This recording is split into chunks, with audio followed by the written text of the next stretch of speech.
hoje comigo, aqui também, Rodolfo Capri, jornalista, que vai fazer parte da bancada. Muito bom estar aqui com vocês. Uma boa tarde para todos que nos acompanham em Piracicaba e região. Ronaldo, deputado Kim e todos. E conosco hoje o deputado Kim Kataguiri, pré-candidato, né, ao governo do estado de São Paulo. Calma, ainda não. Calma. Um abraço. Bom, boa tarde, um prazer estar aqui. Obrigado pelo convite. Kim, vamos começar falando um pouquinho sobre você.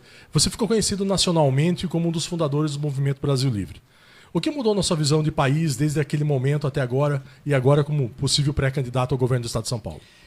Eu acho que minha maior experiência pós-impeachment foi dentro do Congresso, né? E entender que as coisas são bem piores do que eu imaginava antes, né? E você sabe que qualquer pessoa tem uma péssima imagem do Congresso Nacional. E quando eu entrei, eu tive uma ainda pior, né? A maioria não lê o que vota, é despreparado, boa parte é corrupta, só tá lá para fazer esquema, só tá lá para viver dos privilégios do cargo. Não pensa país, não tem capacidade de pensar país. A maioria, mesmo se lesse os projetos, não seria capaz de interpretar os projetos. Então, assim, é uma discussão extremamente pobre. Então, de fato, a gente precisa ter uma mudança muito profunda, né, no nosso país. E não é só no Congresso Nacional, no Supremo Tribunal Federal, no Poder Judiciário como um todo, no Executivo como um todo, não só no Executivo Federal, mas nos executivos estaduais, municipais. Então, quanto menor o município, pior costuma ser a gestão, né? A gente vê que, inclusive, tem uma correlação de uma pesquisa que foi feita. Quanto menor o IDH e menor o município, maior o número de votos de deputados do Centrão. Daqueles que despejam seus recursos, eles vendem os seus votos para o governo, não leem os projetos, porque o que interessa para eles é saber se o governo está pagando ou não. E aí jogam esses recursos para esses municípios, muito deles para comprar, pagar shows, né, para a população que não tem nem saneamento básico.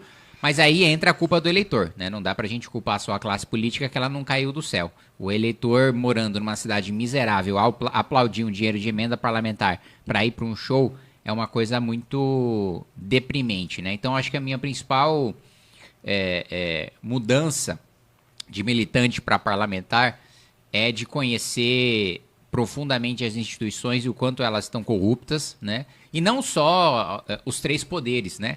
Conselhos de classe, sindicatos não só de trabalhadores, mas sindicatos patronais, elite de iniciativa privada, empresários que têm relacionamentos muito próximos com o governo. O nosso país está tomado por uma elite corrupta, né? Rodolfo. Kim, você se tornou conhecido nacionalmente por ser um grande opositor do PT. Nos últimos tempos você tem feito críticas ferrenhas ao bolsonarismo, né? A esse núcleo duro do bolsonarismo.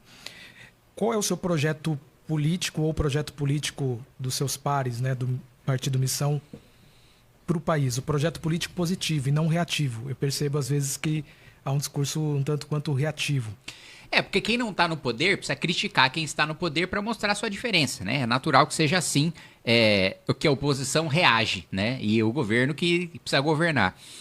Mas a nossa postura crítica ela vem acompanhada do mais profundo e mais completo plano de país de qualquer outro partido, né? Você não vê nos outros partidos um trabalho de pesquisa acadêmica, profissional, para levantar dados e discutir o país. A gente lançou 6 fascículos do que a gente chama de livro amarelo, que é o nosso programa de país.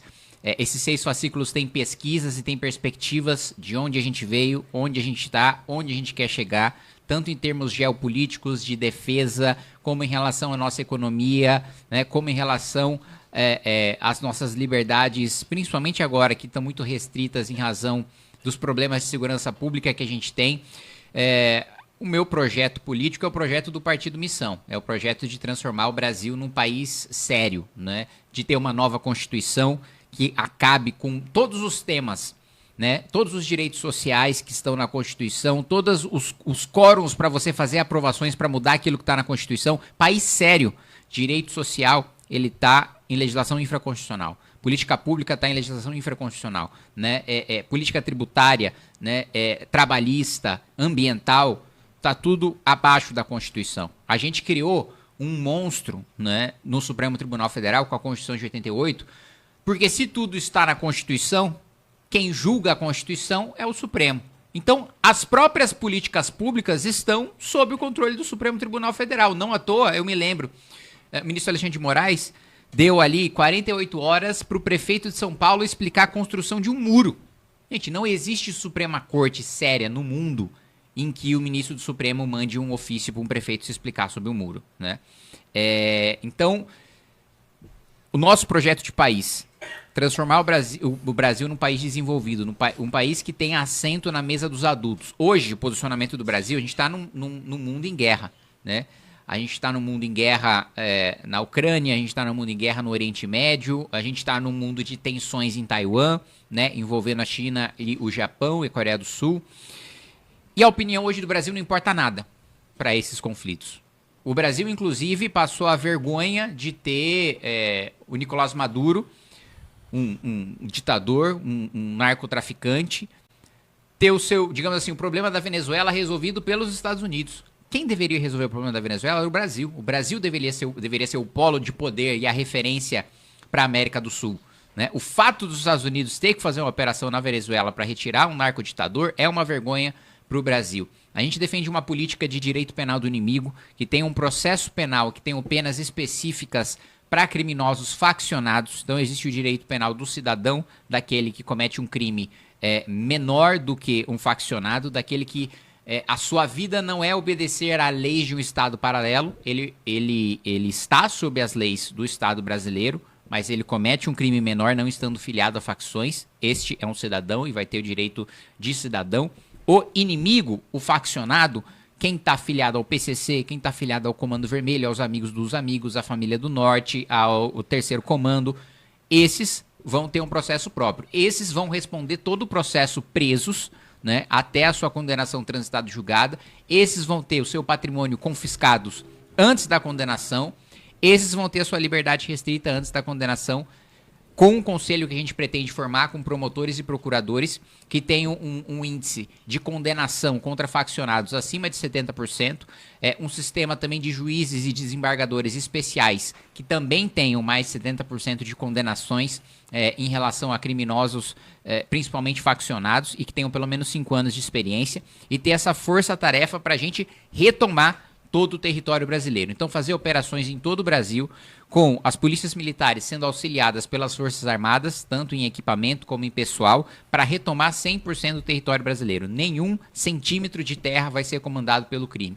Esse é um dos aspectos. E tem um aspecto econômico também, né? Várias reformas de cortes de gastos que a gente pode fazer, a começar pela que mais me indigna, que eu mais luto, que é a questão dos supersalários, né? Isso daria uma economia de 150 bilhões de reais em 10 anos, que a gente poderia investir em infraestrutura, que a gente poderia investir no nosso projeto de construir o maior presídio das Américas, maior do que o de El Salvador, para faccionados de segurança máxima, para promover o programa de ferrovias ao redor do país, para promover a modernização dos nossos portos, também a quantidade de dinheiro que o Brasil perde e a capacidade de escoamento de produção que a gente perde por não ter portos decentes. A gente poderia dobrar a nossa produção no agronegócio sem derrubar uma árvore sequer, só com o território que a gente tem hoje para plantar, se tivesse maneira de escoar essa produção para fora.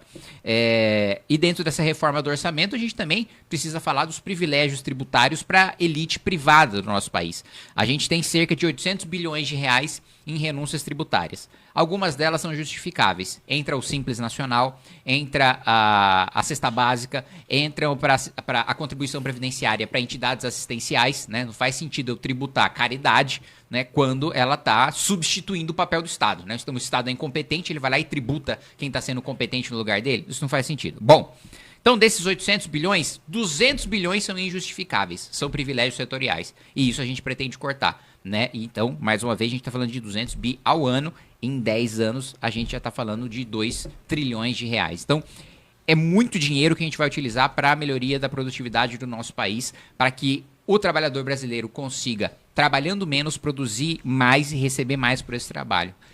Eu só citei 2 aspectos do nosso programa, mas o Livro Amarelo ainda tem infraestrutura, defesa, meio ambiente, reindustrialização do Nordeste, investimento em ciência e tecnologia e outros setores que a gente pode discutir. A gente ainda vai entrar nessas pautas aí.